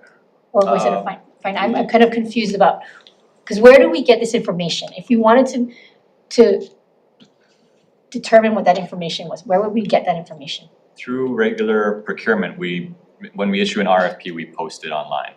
And so folks who are, sort of in the fields and might possibly do this kinds of work would bid on that, and when there are more than one, especially then we go through the procurement process. And we can provide the RFPs to you if that would be helpful. I guess it's not, but who, are you talking about, are they financial consultants? What are the kinds of, or is it someone like Hano? Would Hano be able to conduct that kind of cost of living adjustment analysis for us quickly to give us numbers so that we could consider it for this session? In terms of who can advise as to the magnitude, I would not be in a good position. I defer to True Cost Coalition as to who may be a good body at this point. The language of the measure was shall be expended for actuaries, and so I believe that we were required to use that kind of language or something pretty close to it in our RFP, as opposed to someone with subject matter expertise in the area or something like that. So by actuaries, meaning financial That's all. As a non-actuarial, that's how I interpret it. It would require somebody with that kind of knowledge. Thank you. Chair, one more follow-up with someone from Hano. Okay, let's do the last one here. Yeah. I wanna go to. Can I have someone from Hano who might be, if they could, or anyone from the nonprofit sector who might be able to shed light on what Melissa, kind of, maybe Melissa could do it. what kind of. On behalf of the True Cost Coalition, we've been working extensively with the Hawaii Data Collaborative They provided the information that is in our testimony. It is a challenge. We know that the Department of Health was able to successfully engage an actuary to do at least some of the work, or some of the divisions, so I'm not sure what other resources might be available. I'd be glad to work with the committee or Chair Tarnas if there's anything we can suggest further. A couple of the challenges, even as to identifying the total, which contracts are we talking about, how much is being spent on them? Because when there are increases, they come with additional services required. Well, that's not actually more budget, that's like maybe less budget to serve more people kinds of thing. So it is not apples to apples, it is a challenge, and I appreciate that the judiciary was able to give us numbers on what a 5% to 15% increase would be back in 2023, and I think we've had some conversations since then too, and they've been very willing to work with us, so that's all I know at this moment. Thank you, Chair. Thank you. Thanks very much. Okay, let's move on to decision making. Did you have one more question? For Mr. Kimura, Go ahead. real quickly, Yep. sorry, thank you. Mr. Kimura, in Second Circuit Court, I know most judges will automatically, and also this Lahaina Court, ask for mediation before the judge, rules. So does the judiciary help fund that type of service? As a volunteer for Maui Mediation Services, I know county helps, but I just thought because judge always asks that question first of the people. We do have a contract with the mediation centers across the state for that mediation in district courts, yes. And that's one of the POS, one of our purchase of service contracts that we maintain for mediation and treatment services and the various things. And just to elaborate very briefly on Ms. Pavlicek's statement, because we are not in a position to assess the magnitude of the cost of living increases year over year, as you've sort of described, we have been able to share with the True Cost Coalition, and happy to share with the committee if it would be helpful. Essentially, our current, this is where we are at for POS. If the legislature deems that a 5% or a 10% or some other number would be appropriate, we leave that to you. But we're not in a position to identify what the increase would be, what an appropriate increase would be, balancing it with the amount of funds available. Okay, got it. Thank you, Chair. Thank you very much. Okay, I think we're wrapped up all our questions. Let's now move on to decision making. Thank you to all the testifiers. Let's go to the top of the agenda, House Bill 2095, which is the judiciary budget. I support this budget, and I will continue discussions on it with the judiciary so that I'm fully equipped to advocate for it as it moves on to its next committee. The form I'd like to move it on to Finance Committee is as a House Draft 1, with the only change being to defect the effective date to July 1st, 3000. And I look forward to working with Mr. Kimura and the team at the Judiciary Branch so that we can be prepared for answering all the questions and some of the things we discussed during questioning. So that's my recommendation, pass it out with amendments only to defect the effective date. Questions or concerns, members? If not, Vice Chair for the vote. Voting on House Bill 2095 with amendments. Chair and Vice Chair vote aye. Representative Bellotti. Aye. Representative Cochran. Aye. Representative Hashem. Aye. Representative Kahaloa. Aye. Representative Sayama. Aye. Representative Takayama. Aye. Representative Garcia. Aye. Representative Shimizu. Aye. Recommendation is adopted. Thank you. Next measure, House Bill 2094 relating to jury duty increases the pay for the jurors and prospective jurors. This is very important. It's been a long time coming, so let's try to move it through this year. And it will now move to Finance if we can get approval from this committee. I recommend we move this out with amendments, House Draft 1, defect the effective date to July 1st, 3000. Keep having a blank appropriation amount, but put the requested appropriation into the standing committee report. I think it's at $684,385. That we would put that into the standing committee report and move it to Finance. That's my recommendation. Members, any questions? Seeing none, Vice Chair for the vote. Voting on House Bill 2094 with amendments. All members are present. Are there any voting with reservations? Any voting no? Recommendation is adopted. Thank you. Next measure, House Bill 1528 proposing an amendment to the Constitution to increase the mandatory retirement age for state justices and judges. It is currently 70, and we are proposing to move it to 75. My recommendation is to make only technical amendments and pass it with those minor technical amendments for clarity, consistency, and style. Questions or concerns, members? If not, Vice Chair for the vote. Voting on House Bill 1528 with amendments, all members are present. Are there any voting with reservations? Any voting no? Recommendation is adopted. Thank you very much. Next, House Bill 2090 relating to domestic abuse orders for protection. It's a good measure, and we need to move it through to correct an oversight, I think, really, on our part, so that it would actually function properly. And so my recommendation is we pass this out as is. Questions or concerns, members? If not, Vice Chair for the vote. Voting on House Bill 2090 as is. All members are present. Are there any voting with reservations? Any voting no? Recommendation is adopted. Thank you very much. House Bill 2088 relating to adoptions. Again, I think this is something that's very reasonable. I would like to move this forward, and I recommend we pass this as is. Questions or concerns, members? If not, Vice Chair for the vote. Voting on House Bill 2088 as is. All members are present. Are there any with reservations? Any voting no? Recommendation is adopted. Thank you very much. House Bill 2097 relating to administrative driver's license revocation brings us into the modern world. And I think it's very compelling, and I'd like to move this forward with one slight amendment. Section 29E-34E7 needs to be amended to address a cross-reference to Section 291E-38J. We have some very smart people in our bill drafting agency, House Majority Staff Office, and they caught that reference that we need to add. With that minor amendment, I would like to move this through with a clean date. Questions or concerns, members? If not, Vice Chair for the vote. Voting on House Bill 2097 with amendments. All members are present. Are there any with reservations? Any noes? Recommendation is adopted. Thank you very much. House Bill 2093 relating to the Uniform Probate Code. Relating to the Uniform Probate Code. Again, I think this is a very reasonable bill as proposed by the judiciary. I'd like to move this through and recommend we pass this as is. Questions or concerns, members? Seeing none, Vice Chair for the vote. Voting on House Bill 2093 as is. All members are present. Are there any voting with reservations? Any voting no?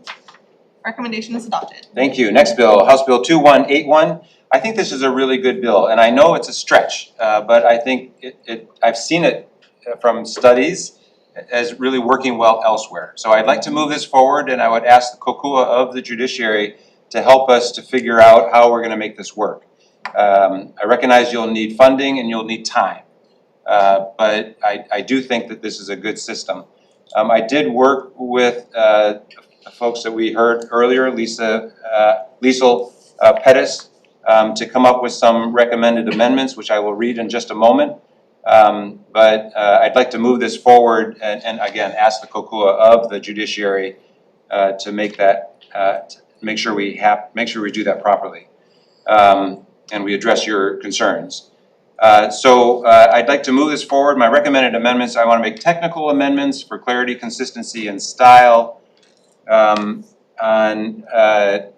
defect the effective date to July 1st, 3000, provided that Section 3 would start in July of 2027. I want to put it off a little bit into the future. Let's go ahead and go through this. On page 3, line 15, the Department of Public Safety or its successor agency should be changed to the Department of Corrections and Rehabilitation. Page 4, line 15, page 5, line 2 to 4. Insert language requiring the arrest record and citation to include the person's electronic mail address, if available, since the automated system issues text messages or electronic mail notification. The statutory language for Section 803-6C should be updated to incorporate the amendments that we made in Act 2 in 2025. We need to include the boilerplate language specifying that the judiciary is the expending agency As I said, the effective date for section 3 should be July 1, 2027. As I said, technical amendments for clarity, consistency, and style. We have a blank appropriation amount. I would request that the judiciary help us, the finance committee, if it makes it there, to provide them with some guidance on how you could come up with the estimated amount and when you could start implementing this. You know, to be able to cost it out and then provide finance with that amount. When working with Ms. Pettis, there's a few things, and I apologize, I'm gonna have to read this. But based on work in other states, these amendments would really improve this bill. I want to add a new section to provide opt-out. The program shall permit a defendant the opportunity to opt out of participating in the program at any time.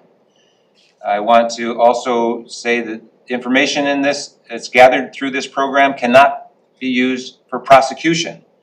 Any telephone number provided pursuant to this section shall not be, 1, used by law enforcement, corrections personnel, or any other government agency for investigative, intelligence, or enforcement purposes, or 2, shared with any third party except as strictly necessary to facilitate court appearance reminders or as required by law.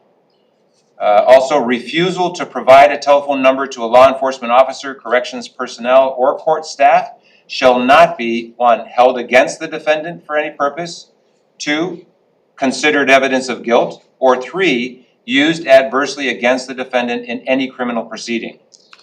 And then also that this information cannot be used as defense. A failure of the program to send a text message notification to a defendant reminding him or her of a scheduled court hearing, or failure of the defendant to receive any such notification shall not remove the legal obligation for that person to appear for their scheduled court hearing.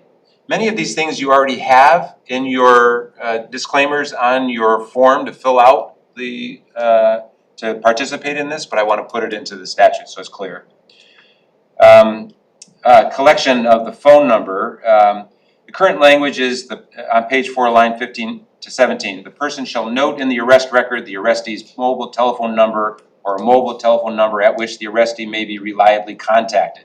I'd like to amend that to say the person shall, to the extent practicable, obtain the arrestee's mobile telephone number or a mobile telephone number at which the arrestee may be reliably contacted at the time of executing booking and release forms, and note within the arrest record. Okay, on page 5, lines 2 to 4, current language says the name and current address of the offender, including the offender's mobile telephone number or a mobile telephone number at which the offender may be reliably contacted. We want to add including, to the extent practicable, the offender's mobile telephone number or a mobile telephone number at which the offender may be reliably contacted. And then finally, a new section on collection of data. The court shall collect, maintain, and report data relevant to the administration and effectiveness of the program, and such data shall include 1, the number of defendants enrolled in the program, 2, the number of defendants who opt out of the program, 3, the number of defendants for whom the program does not have a telephone number, and 4, the number of enrolled defendants who fail to appear for a scheduled court appearance or fail to pay a ticket. This data shall be made publicly available or provide such data to the legislature on an annual basis. That'll help us really figure out whether it's working or not. So those are the additions I'd like to make to this. Apologize again for reading it all, but that was the best way to do it. With those amendments, I would like to move it out with, and put the, if we do have a dollar amount, if you come up with it quickly, I can put it into the standing committee report. Otherwise, we'll say the finance committee could work with the judiciary to determine the amount. Okay, so with those suggested amendments, I'd like to pass it out as a House Draft 1. Questions or concerns, members? Thank you, Chair, for those additional concerns. Thank you, sir. Any other questions or comments? Thank you very much. Vice Chair for the vote. Voting on House Bill 2181 with amendments. All members are present. Are there any voting with reservations? Any voting no? Recommendation is adopted. Thank you. Last measure, House Bill 2369, a very important measure. We have to face the reality that nonprofits have been for a long time subsidizing the state and providing services that are essential to our judicial system. And I honor those nonprofits for doing that hard work, but it's high time the state starts paying for it. And so this measure will help do that. I recognize the challenge of coming up with the mechanism for identifying how much, what percentage it is or what, and then making sure you get the legislative appropriation to pay for it. So it's complicated. But I would like to recommend we move this bill forward with the House Draft 1 so that Finance Committee can start addressing these real issues. And I'd like to use this judiciary purchase of service contracts as a good place to start. Other agencies want to do the same thing. Our focus is on the judiciary. Let's do this. We've got to be fair to our people in the state. And so I recommend we move it out with technical amendments for clarity, consistency, and style. Defect the effective date to July 1, 2000. I would like to ask Finance to determine the means of implementing this and work with the judiciary to determine the amount for the appropriations in their deliberations. So that's my intention to move this forward. Those are my recommendations. Questions or concerns, members? Comments? Comments? Thank you very much. I think this is a really important initiative and I appreciate that we're taking this really focused approach and starting with the judiciary and their contracts first. Thanks for the affirmation. Other comments, questions, concerns? If not, Vice Chair, for the vote, please. Voting on House Bill 2369 with amendments, all members are present. Are there any voting with reservations? Reservations for Representative Garcia. Any voting no? Recommendation is adopted. Thank you. There being no further business before this committee today, we are adjourned.